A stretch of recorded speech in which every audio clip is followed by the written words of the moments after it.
Hello, welcome to Literature in English class. My name is Olusola OO.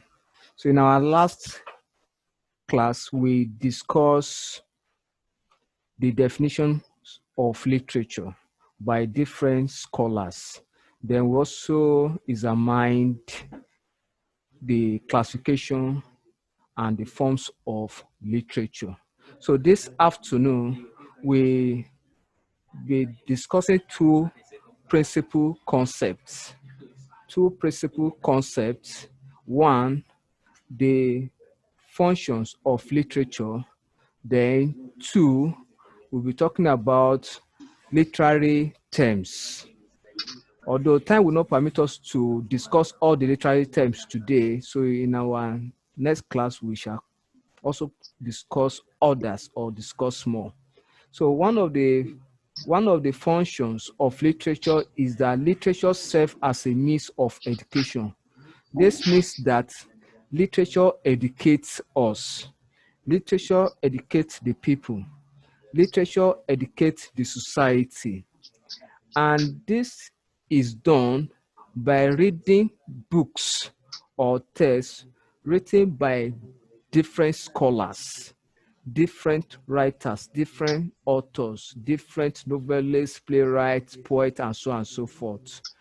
And of course, you agree with me that it is possible for one not to travel out of Nigeria, but to know what is happening in outside the boundary of Nigeria by reading texts written by scholars from that part of the world or countries.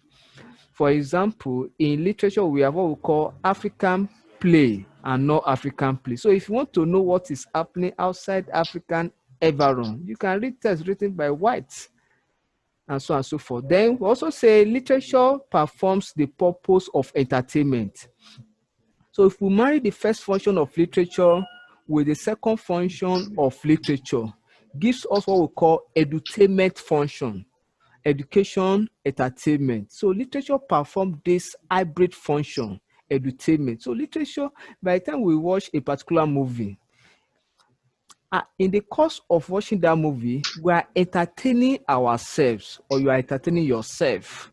Then at the end of the movie, there is lesson that you learn. This lesson serves as a didactic lesson. So that lesson is education. That lesson educates you. If you watch a movie when they show you a particular young boy who steal meat from pot, and at the end of the day, maybe in the course of it, as he grows up, he becomes an armed robber. And at the end of the day, he was arrested and he was hanged to death. The moral lesson there in that movie is that stealing meat could make you become a professional thief or armed robber. Then the end of that act is to be killed. You see, so that is didactic lesson. So it entertains you and it also educates you. Literature serves as a means of propagation of history, culture, and politics. You see, when we say propagation, that it helps us to preserve our history. It helps us to preserve our culture. It helps us to preserve or talks about politics, our politics, or politics of the world. For instance, when the colonial master came or invaded Nigeria, Lord Lugard made us to believe that we have no literature. And I told us in our last class that it simply means that we don't have culture, we don't have practice, we don't have norms, we don't have ways of life. And of course we have. But this culture, this way of life, these principles were not documented.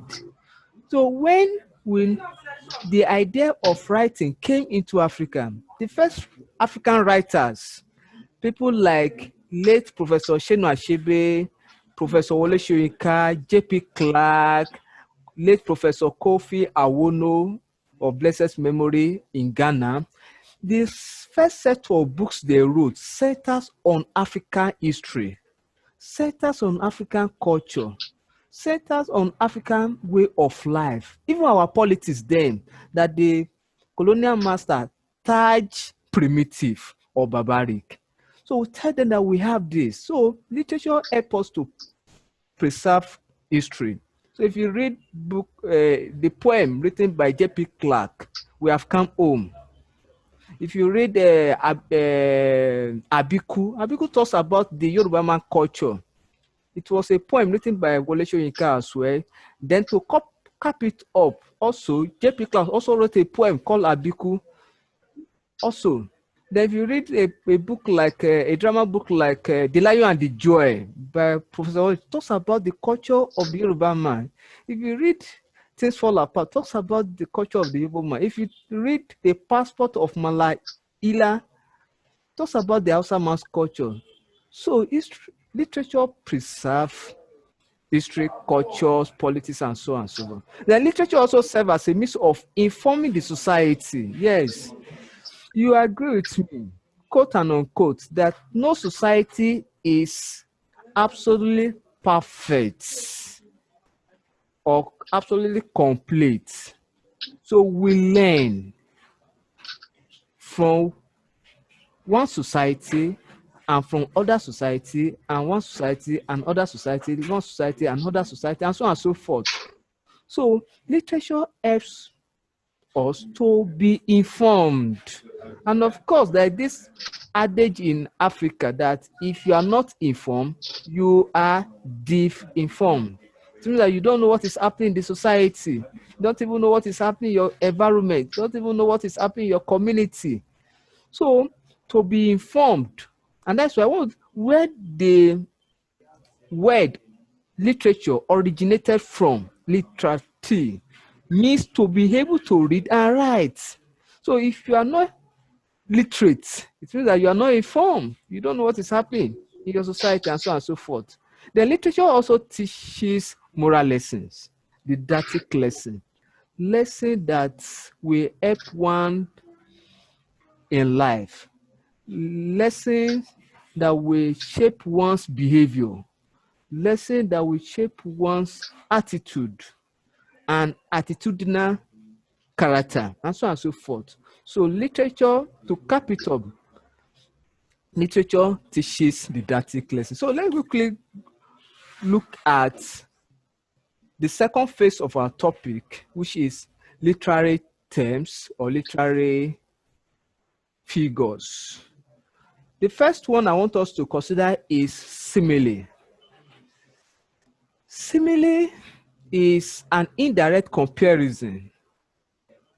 Yes, like the way I put it, I say this is an indirect comparison between two things of different nature, but with a striking similarity in particular aspect by the use of such as and like. So why do we say it's an indirect comparison? It's because simile makes use of as or like. So it is not a direct expression. It is not a direct statement. It is indirect.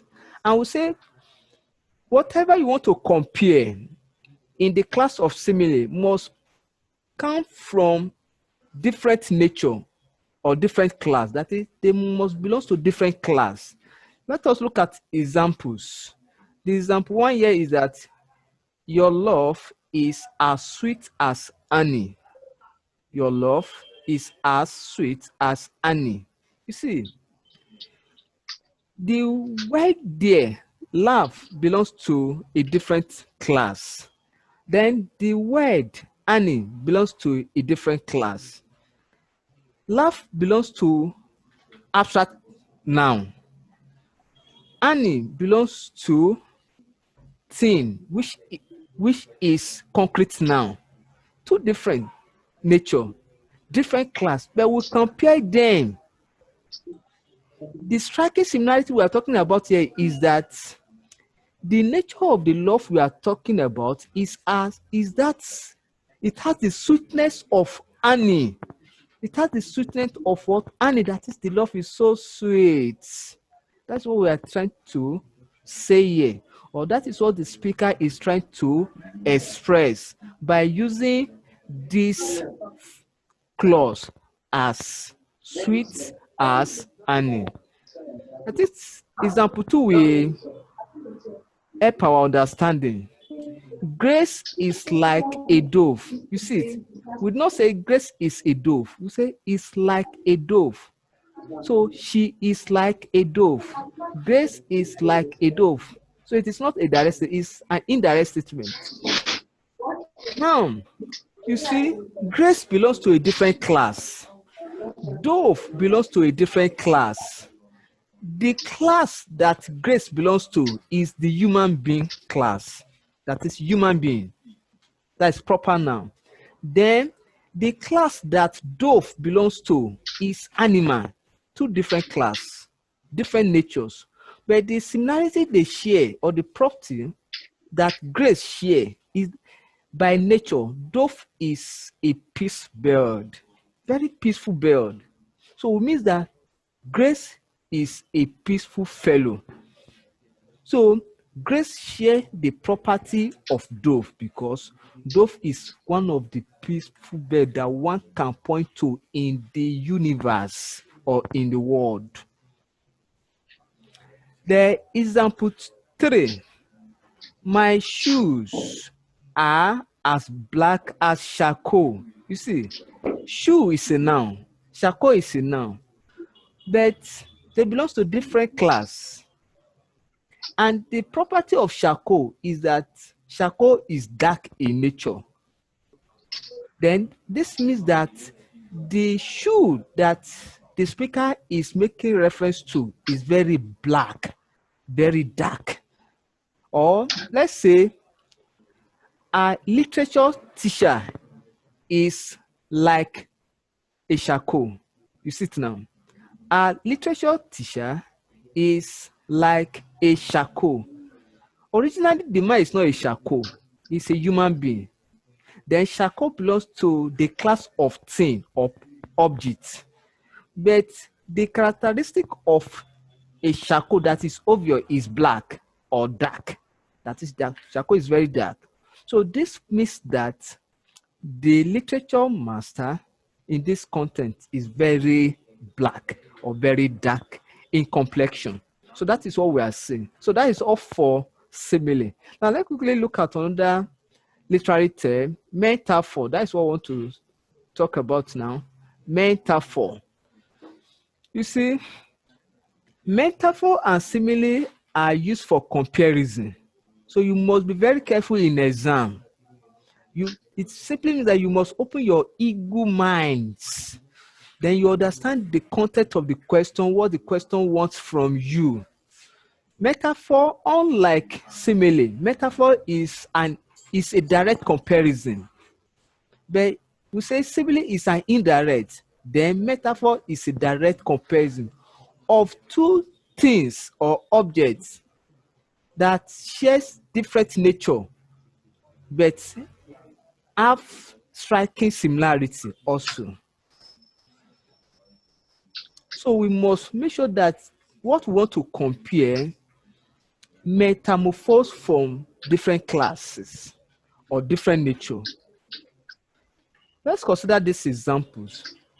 Ushe is a dove. You see now, we do not say Ushe is like a dove or Ushe is as peaceful as a dove. No, we say it direct. We compare Ushe and dove together. But the interpretation here is that Ushe is very peaceful. He's a peaceful fellow.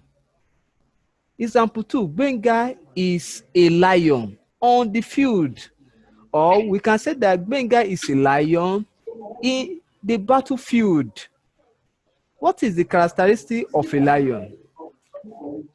The obvious characteristic of a lion is that lion is fearless. Lion doesn't fear anybody or get scared. So we are saying that Benga is very bold on the field or in the battlefield. Then my shoes are charcoal. You can see, just as we said in the previous example, my shoes are charcoal. That is very dark. Now let us go to personification. Number 3. The word personification metamorphosed from the word personified. Personified is the adjectival form of person because person is a noun. Person is a noun. Personify is an adjectival word. Then personification is the adjectival form of personified too. Then it's an elongation of personified. Now, when we talk of personification, we mean a figure of speech or literary term that is used in giving human attributes to non-living thing. Listen, this is the way I put it. I say this is the idea of representing an object or an idea with a person only capable of being done by human being. That is when you give the action of human being to objects or to non-living thing. Such object is said to be personified. Such object is said to be personified. Examples: the sun traveled gently from the east to the west. When we wonder or ask question, is the sun a human being that has leg that can trek from east to west? The answer is no. Sun cannot trek, let alone the sun will travel. So this statement is personified, or the word sun is personified. The example 2, death came stealing at night. When we wonder that how can death, you cannot see death, let alone it will come and steal. But the interpretation here is that death came visiting a fellow at night, maybe in a particular family. But the speaker here have consciously or unconsciously personify the word death as if it's a human being that can come in the night as a thief to come and steal something or steal somebody in a particular house. Because of our time, let's quickly look at apostrophe. Apostrophe is used to address an abstract object as if that object is present or that person is present. When you address something in a communicative process and that thing is not present, but you address that thing as if it is present, then we refer to such expression as apostrophe. Example 1, Ifa, why have you done this to us? When we wonder that, is Ifa available, or is Ifa a human being, or is Ifa present in that place that have the ability to listen to the speaker? Let's look at example 2. Example 2 will help your understanding. Oh, Lagos, you are the city of the idle who pretend to be busy. You see, when we wonder that, is Lagos a human being that the speaker is talking to Lagos as if it is a human being that has the strength of listening to the speaker? So we have come to the end of today's class. I don't know if you have any question. Any question? If there is no question, please, if you are watching this video online, kindly continue to subscribe to our YouTube, and we promise to give you our best. Thank you, and God bless you.